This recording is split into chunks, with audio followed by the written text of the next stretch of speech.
어디까지가 자기라는 어떤 명확한 어떤 범위나 기준, 개념이 지금 잘 안 세워진 상태인 거겠죠. 한마디로 타인에게 인정받을 수 있는, 타인에게 이렇게 해달라고 요구할 수 있는 자기만의 고유한 특징이나 어떤 스타일, 자기만의 매력이 있다고 생각하지 못하는 거라고 저는 보는데요. 그 대신에 타인의 평가에 대해서 좋게 내가 승인받아야만 내가 괜찮아지는 거지. 타인에게 잘 맞춰질 때만 내가 괜찮은 사람이라고 생각하는 거예요.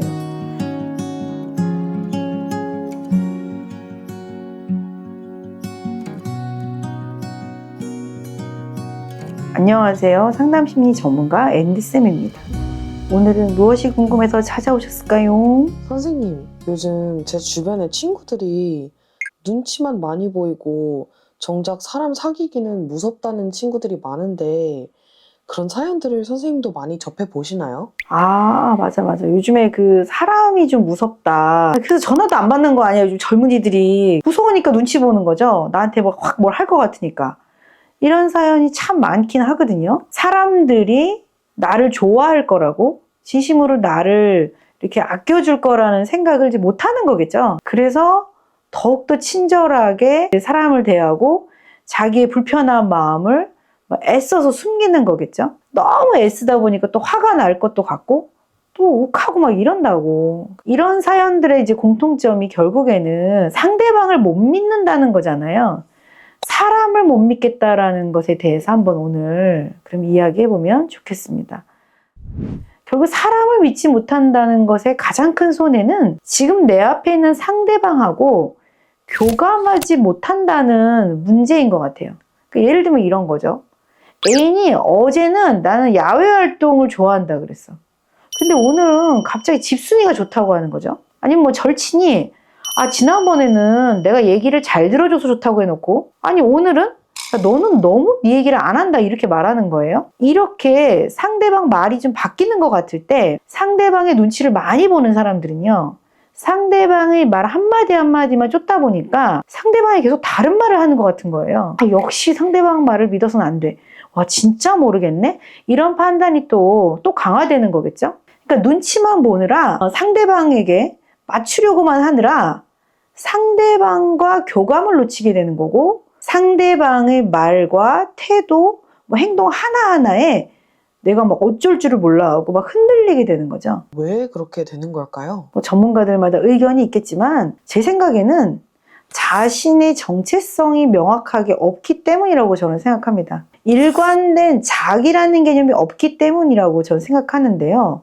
더 정확하게 말하면은 자기가 없는 사람은 없을 텐데 어디까지가 자기라는 어떤 명확한 어떤 범위나 기준, 개념이 지금 잘 안 세워진 상태인 거겠죠. 한마디로 타인에게 인정받을 수 있는, 타인에게 이렇게 해달라고 요구할 수 있는 자기만의 고유한 특징이나 어떤 스타일, 자기만의 매력이 있다고 생각하지 못하는 거라고 저는 보는데요. 그 대신에 타인의 평가에 대해서 좋게 내가 승인받아야만 내가 괜찮아지는 거지. 타인에게 잘 맞춰질 때만 내가 괜찮은 사람이라고 생각하는 거예요. 누가 똑똑하다고 해주면 내가 똑똑한 사람이 되는 거고, 누가 멍청하다고 하면 나는 멍청한 사람이 된다고 믿는 거죠. 그런데 안타깝지만 내가 갖고 있지 않다면 상대방의 것도 알아볼 안목은 없거든요. 예를 들면 저는 제가 차가 없기 때문에 남의 차에도 관심이 없고 차를 잘 이렇게 몰라봐요. 모델 같은 거 잘 몰라요. 이런 식으로 생각해보면 끝도 없이 슬퍼진다 이게.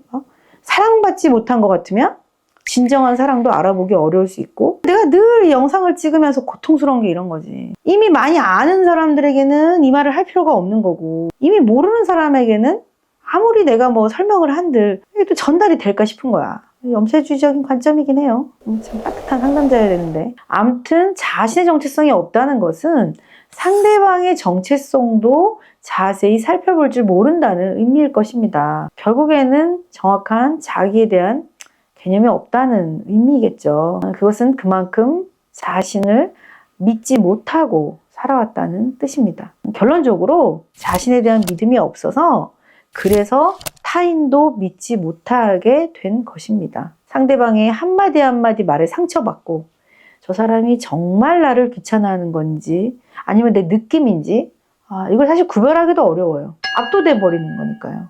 압도되면 또 우리가 현실을 객관적으로 판단하기가 어렵잖아요. 가서 왜 그런지, 정말 그렇게 생각하는지, 내가 어떻게 하면 좋겠는지를 이렇게 좀 편안하게 물어보는 것도 좀 어렵겠죠. 그래서 결국에는 교감하지 못하게 되는 것입니다. 한마디로 타인과 관계가 어색하고 불편할 때 그 애매함을, 갈등을 풀어나가지 못하게 되는 것입니다. 속상해도 내 속마음을 숨기고 소심하게 위축되어 버리는 건데요. 이게 심해지면 우리가 말하는 심리적으로 매우 취약한 상태, 건강하지 않은 상태가 되는 거죠. 막 상상했던 게 진짜 같고, 어떤 게 진짜 일어날 것 같고, 막 이런 상태가 되는 겁니다. 또 화가 난다, 욱한다 이런 사연 또 많은데 우리가 이제 상대방의 속마음이 의심되고 막 불편할 때 왜 그러냐 이렇게 다가가서 묻지 못하고 막 상대방한테 막 잘 보이려고 막 노력한다고요. 막 그렇게 헌신하고 막 애쓰고 막 이러다 보면은 갑자기 욱하는 거죠. 왜 나만 애써야 돼? 이 화는요 어디로 갈까요? 타인에게 갑자기 욱해버리면은 그 뭐 회사라면 학교라면 남들 앞에서 내가 진짜 험한 꼴 보이는 거고 내 미천 드러나는 거고 남한테 못 드러내는 화라면 나 자신을 향하겠죠. 그래서 혼자 또 우울해지기가 쉬운 건데요. 만약에 자신이 이런 상황에 해당되는 분이라면 좀 욱하는 성격이야 이렇게 가볍게만 생각하지 마시고 깊이 관찰하시고 감정 조절을 잘하는 방법들을 치료적인 방법들을 찾아보시면 좋겠습니다.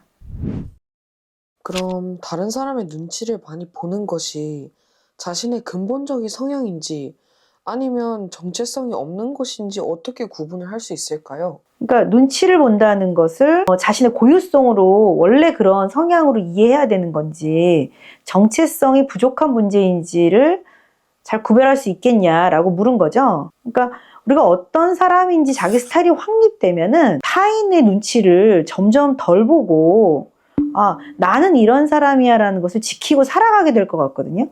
왜냐하면 나는 이래야만 되는 사람이니까요. 그것은 남에게서 답을 찾을 수 없다는 것이 명확해질 텐데요. 예를 들어서 내가 막 23.5도의 물만 먹어야 되는 사람이야. 의학적으로 막 그러지 않으면 죽어. 내가 당장 죽어. 그렇다면 누가 뭐라고 욕을 하든 뭐 아주 추운 날이든 더운 날이든 어떤 상황에서든지 나는 그 온도의 물을 구해서 먹게 될 거예요. 즉 내 정체성이 명확해지면 타인에 따라서 내가 좌지우지 되지 않고 나만의 것을 유지하고 지키게 될 것입니다. 근본적인 성향이 타인에 민감한 성향도 있잖아요. 그러니까 민감한 거와 눈치 보는 건 다른 말 같아. 민감한 거는 좀 섬세하게 알아차리고 뭐 이런 센스가 있는 이런 걸로도 쓸 수 있잖아요. 근데 눈치를 본다는 거는 사실 저 사람이 나한테 어떻게 할 것 같으니까 눈치 보는 거지. 내가 저 사람 원하는 거 놓쳐서 욕 먹을까 봐. 내가 저 사람 마음에 안 들까 봐. 뭐 그런 관점이 아닐까요? 두려움이 있냐 없냐의 차이가 있는 거네요. 그치. 두려움이 있으면 눈치라는 말이 맞는 것 같고 두려움이 아니라면은 그냥 민감한 성향일 수도 있겠네. 상대방의 정체성은 어떻게 알아볼 수 있는 걸까요? 나의 감정과 생각이 어느 정도 일관되게 유지될 때 상대의 생각과 감정도 일관되게 따라갈 수 있는 것 같아요. 그때라야 통합적으로 상대방을 파악할 수 있는 것 같아요. 예를 들어 앞에 앉아있는 동료가 어제는 짜장면이 좋다고 했는데 오늘은 짬뽕이 좋다고 하는 거야.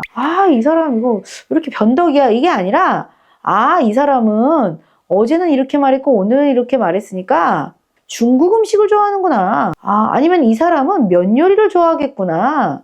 이렇게 판단하는 거지. 그러니까 꾸준히 지켜보고 통합적으로 보는 안목이 있을 때만 대상의 정체성을 제대로 파악할 수 있는 것 같아. 근데 이건 내가 뭐 일관되게 유지돼야 가능하겠죠? 내가 조금 극단적으로 오가지 않고 감정 조절이 좀 되면서 어느 정도 일관되게 감정이 유지될 때라야 타인의 감정과 생각을 파악할 수 있는 것 같아요. 답이 됐을까요? 네, 그래서 저는 오늘 선생님의 얘기를 들어보면서 요즘 인정 중독이라는 키워드가 많이 떠오르고 있는데요. 그러면 맞아. 이런 인정 중독에서 벗어나기 위한 첫 발걸음은 무엇이 될까요? 되게 어려운 말 같아요. 진짜 뭐 인정 없이도 살 수 있는 사람이 있겠어요? 근데 이제 중독이 된다면 이게 없으면 죽을 것 같은 거잖아요.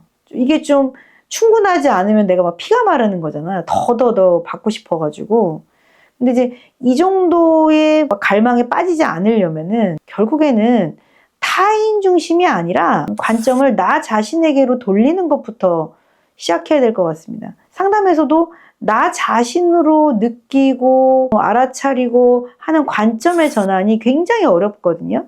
어떤 분은 굉장히 오래 걸려요. 그러니까 뭐 이런 거예요. 타인 관점이라는 거는 야, 저 사람은 누구 뒷담화하는 거 되게 좋아한다. 와, 내가 맞춰줘야지. 그래서 막 같이 뒷담화를 해주는 거예요. 와, 그랬더니 저 사람이 나를 되게 가깝게 여기는 것 같네. 와, 나 인정받은 것 같아. 아, 좀 기분이 좋아지네. 뭐 이런 게 타인 관점이라면 자신의 관점으로 돌린다는 건 뭐냐면 아, 저 사람이 이렇게 막 뒷담화 하자고 해서 하긴 했는데 와, 난 좀 불편하네. 다음엔 이런 거 안 해야겠다. 아, 굳이 내가 이렇게 막 기분이 안 좋으면서까지 누구하고 막 이렇게 맞춰줄 필요가 있겠나. 뭐 이런 고민을 하는 거예요. 이렇게 자꾸 나를 알아차리고 내가 어떤지를 들여다보는 관점인 거예요. 근데 이제 사실 이게 매우 어려워요. 매우 성숙한 수준이고 2단계까지 가려면은 굉장히 많은 노력이 필요합니다. 우리가 뭐 상담에서는 아, 선생님 제가 그때 하필 거절하고 싶은 마음이 들어가지고 제가 좀 표정이 안 좋아졌었어요. 뭐 예를 들면 이렇게까지 자기를 관찰하고 이야기를 하시거든요. 그리고 궁극적으로는 내가 완벽하지 않아도 수치스럽지 않다? 아무리 노력해도 언제나 최고가 될 수는 없다? 그런 한계를 또 받아들이고 우리가 아무리 맞추려고 해도 저 사람에게 내가 최고의 사람이 될 수 없다는 또 이런 현실도 인정하고 살아야겠죠. 어떻게 내가 갈아 넣는다고 다 되겠어요. 그건 있을 수가 없는 거니까요. 여러분, 어쩌면 요즘같이 힘든 세상에 어떻게 사람을 믿는다고 쉽게 말할 수 있겠냐고 또 반문하는 분이 또 계실 것 같아요. 제가 말씀드리는 관점은 우리의 심리적 세계, 나의 내적 세계에 관한 것입니다. 사람을 믿을만 하다고 생각하고 살아가는, 내면에 그런 마음을 갖고 살아가는 사람과 그렇지 않은 사람은 천지 차이일 거예요. 내가 어느 정도 배가 불렀다고 생각하고 사는 것하고 너무 배고파하고 사는 뭐 그런 경지하고 비슷할 것 같거든요. 오히려 세상이 각박할수록 사람을 믿을만 하다고 생각하는 기본 미천이 더욱 절실히 필요하지 않을까 싶습니다. 여러분 꾹꾹 자기의 내면을 잘 살펴보는 지혜를 놓치지 않으셨으면 좋겠습니다. 감사합니다.